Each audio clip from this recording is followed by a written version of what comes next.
All right, guys, what's going on? Welcome back to the Everything College Football podcast. Today, me and Nick will be doing 2022 preview and prediction for the West Virginia Mountaineers. This is the final episode in our series where we break down all Power 5 teams. Nick, it's great to be here at the end. This has been a fun series. Yeah, it's good to highlight a lot of these teams. Some of these teams will get a lot of attention in the media. It's good to cover some of the smaller schools and also cover the bigger schools. They have a lot of transition in the off season and wrapping up with a West Virginia program. I think it's really interesting. It has some really cool headlines with the bringing in back of the backyard brawl, great rivalry game with Pitt, and some interesting things happening in the offense with Graham Harrell at the helm now. Like you said, Graham Harrell comes over, spent the last 3 years at USC. He's going to be the offensive coordinator, implements an air raid system. Neil Brown, 17 and 18 in 3 seasons, and then Shadron Brown and Jordan Wesley are the defensive play callers. I feel like the Neil Brown hot seat talks are a little premature. I obviously understand things have not went great here, but I don't think he's been terrible enough to get him fired here in the 4th season, even if the results are disappointing. I think he would earn himself at least a 5th year. I agree. He is playing sub 500 ball overall as his record, but I think top to bottom, this team hasn't been necessarily too terrible over the last few seasons. Yes, they haven't really produced quite like they would hope to, and they're hovering around 500 most seasons. But I think Neil Brown's heading this team in the right direction. I think he has what he wants at coordinator, and they got their quarterback out of the portal this year, so I think they're making some right progress in the right direction in Morgantown. So I'd give him probably at least 2 more years for me before I really want to see a coaching change in West Virginia if this is how it kind of continues to stay. Looking at that offense that Graham Harrell inherits, 6 starters are back. They're going to look to move fast with a short passing game here, but Keaton Slovis never really developed at USC with Harrell. That's kind of the biggest knock on him. JT Daniels was off to a good start in their first and only game together there at USC. A 73% comp rate, 215 yards before tearing his ACL. I believe it was against Fresno State that night. Former 5-star, very hard worker, high IQ football player, good arm, nice accuracy. Obviously, things have not really worked out for Daniels because health has been a concern. At Georgia, he really didn't, I think, earn the locker room the way we thought he would. Stetson Bennett ended up getting a job over him, and that was it for Daniels there at Georgia after, looking pretty underwhelming against Clemson. That was a terrible day offensively for both teams, but Daniels, very small sample size, former 5-star, has just not really panned out anywhere. It hasn't really worked out for JT Daniels and all the places he has been. I really thought his move to Georgia was the right move for his career. I figured he was the final piece for a national championship for Georgia. It turns out the other quarterback on the roster was that final piece they could have potentially needed for that national championship, and Daniels just finds himself stuck on the bench and ends up moving again, this time to West Virginia. I like the fit. This is sort of a different kind of feeling here. He can have this offense how he wants to build it. It can be a high-flying offense. I like the talent they return at wide receiver as well. So I think this sets him up pretty well for a decent season. I just worry about the health as well. I don't know if he can play a full season, and if he gets hurt, the depth chart's not looking too deep at quarterback, so I don't know what direction West Virginia really goes at that point. It is important to mention that Daniels, a lot of people probably forget the Final 4 games of 2020. He was immaculate for Georgia, 10 touchdowns, 2 picks, averaged 308 yards per game through the air, and a 67% comp rate. He was really good for them, especially against Cincinnati and Mississippi State there in the bowl game. He was really good those Final 4 games, so he certainly showed his flashes. Former first-round potential prospect for sure. We'll see what happens this year, but that's the type of potential he has. Garrett Green, he's also there behind him, got on the field a good bit last year. Really good runner. I figure he's going to see some time this year. Had nearly 300 yards and 4 scores last year on the ground until he has strong suit. Looking at the backfield, though, I think this is a pretty solid group of runners. They do lose the productive Letty Brown. Lynn J. Dixon was here for a couple of days, it seemed, after transferring from Clemson. 2 guys were back that had touches last year, though. Tony Mathis Jr., downhill runner, fights through contact very well. Behind him are 2 4-stars, though, and Justin Johnson. He's more of a speed back, takes contact well. Also, though, and Jalen Anderson, he was the 6th-ranked all-purpose back. I think this is a quality running back group here, despite losing a 1,000-yard rusher. I like Justin Johnson. I think the speed he possesses is really talented. I like to see him be involved in the offense early on, maybe even involved in the passing game as well, potentially. And Tony Mathis is a really solid back, 4.3 yards per carry last year in his limited touches. I like to see Mathis take over as that lead back here this year. I think he has a ton of potential to do that. Like you said a minute ago, what this group of receivers is kind of a mixed bag because they do lose 4 wide receivers, but they do return Bryce Ford-Wheaton and Sam James. Both these guys had 42 receptions respectively last year, 500-plus yards. They're both staking around. Caden Prather, 6'4", 210. Limited action as a freshman. They like him, as well as Reese Smith, a savvy slot option. Jarrell Williams, he's pretty good at separating. Might play here as a true freshman. So depth isn't ideal here, but I don't think they're incredibly desperate. Of course, during the air raid, though, you're going to get a lot of guys on the field. This isn't exactly the Mike Leach air raid, though, so it's not like you're going to see 12 different guys have 50-plus receptions or something, but certainly a little concerning because that's the nature of the offense to get a lot of guys involved, and all I'm seeing are the names I just mentioned. Jarrell Williams is a solid recruit coming out of high school. I like his potential. I think he's a good fit here at West Virginia. I like to see him get involved early on as a true freshman. Ford Wheaton's a solid guy, 13.7 yards per catch last year, 3 touchdowns for him. Sam James, also really talented wide receiver. I like him in the slot. 13 or 12 yards per catch last year for him, 5 touchdowns total for Sam James. I like to see him get involved early on. I like like I said, I like he's a good slot receiver. That role is solid for him. I think this has a decent wide receiving core. The depth isn't crazy, but I think there is some talent here, and these guys can step up and make some plays if JT Daniels can sling them the ball. And looking at the offensive line, they were not great last year, quite poor altogether. They get all 5 starters back, though. Zach Frazier, he was an all-conference type performer at center. I was a big fan of Doug Nestor's ceiling last year after coming over from Virginia Tech. He was also another impressive contributor there on the interior. So I think they're pretty stout there. But tackle's kind of concerned. Brandon Yates, he's going to move the right tackle. Missed some time in the spring. Wyatt Millum, he moves to left tackle, so they swap their tackles here. Coaches have been impressed with him. I do think the outside tackles need some work. Interior's pretty solid. But at the same time, you got to keep in mind, Nick, these guys were pretty bad last year up front. So even though they get everyone back, you can't be too optimistic. You got to be cautiously optimistic. And I think that's kind of what West Virginia's at. Yeah, I totally agree that the tackles is where I'm really concerned. Wyatt Millum is, I just don't know what I see out of the sophomore at left tackle. I really get concerned about that. And they flipping Yates to the other side. I don't know if Yates is going to be naturally ready to be at that right tackle position or not this year. The interior, I think, is really strong. I like the leadership they have there. Frazier, Nestor, and Gimter are solid players. I like that fit there for them. But the left tackle, right tackle position really concerns me. Both positions very concern me. I think it might be a very weak outside offensive line for this team. Now looking at the defense, only 3 starters are back, but I think they got pretty solid new guys who are going to step up into the rotation here. Akeem Mesidor, defensive tackle, transfers to Miami, but Dante Stills is back. No one expected him to return for his 5th year. He is, though. So much experience to his name. Over 1,000 career snaps, 30.5 tackles for loss, and 13 sacks in his career.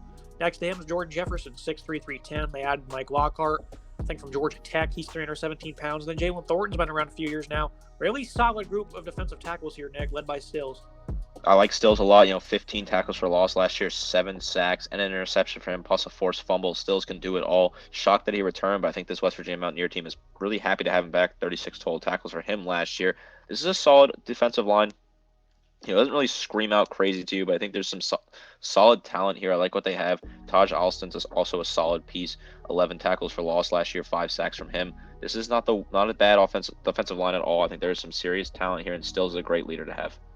Alston at 6'4", 245, quicker first step this offseason rather. According to the coaching staff, he struggled with health, but when he got on the field last year and played a good bit, he was making plays, so I was glad to see that last year, and that should continue. Sean Martin was a pleasant surprise last year as a freshman. And I like Jared Bartlett as well, the 6'2", 225-pounder, enters his 4th season. He had 6 tackles for loss last year. Overall, I think they have some nice edge rushers here, some solid defensive tackles as well. What's your expectations for this defensive front that had 27 sacks last year? I think it's possible they can definitely hit that number again this year. Very respectable defensive line. I think they even in line to step up a little bit this year. I like how they have some depth there. Sean Martin, a solid guy last year. Got some good plays. Got some good minutes as a freshman. Had a tackle and a half for loss. 15 total tackles and limited experience. So I like to see him be involved, maybe a rotating piece. This is a solid defensive line for me. I like the edge, the presence they have on the edge. I think it's some serious talent. Same can be said at linebacker. Plenty of new, fresh faces here. Lee Kabagba comes over from Syracuse. Nice length on his frame. Proved to be a big leader in the offseason. The coaches like him. Jazeer Cox from North Dakota State. He's more than likely going to play corner, but he can play at linebacker too, so it's important to note. That's also a new fresh face that can be a versatile player for them. Tariq Austin Cave, he comes over from Miami. I like Lance Dixon, a former high-end 4-star from Penn State. Should make big leaps this season as he still learns linebacker. He's a converted safety.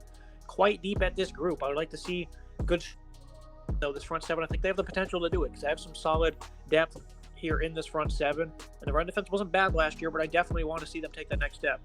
I like Lance Dixon a lot. 36 total tackles last year for him, 1 tackle for loss as well. I think picking up Cox from North Dakota State, I think that's a really nice move. He was a super talented player. A lot of people were looking at him in the portal. He comes over. He can play linebacker. He can play cornerback. Kind of like the sort of agility that guy has to move around the field. They could really move him and play him where they really need to play him. I think he's a super talented player coming out of a dominant FCS program in North Dakota State. I'd like to see him step up this year and be an impact player for Mountaineers. Now the secondary, the strategy in the back end this offseason was to attack JUCO and FCS. That might work out pretty well for him. It was the top-ranked pass defense in 2020. Wasn't as strong this past year after some big losses. They didn't fall off too bad, though, considering what you probably imagine they did with guys like Tyke Smith departing.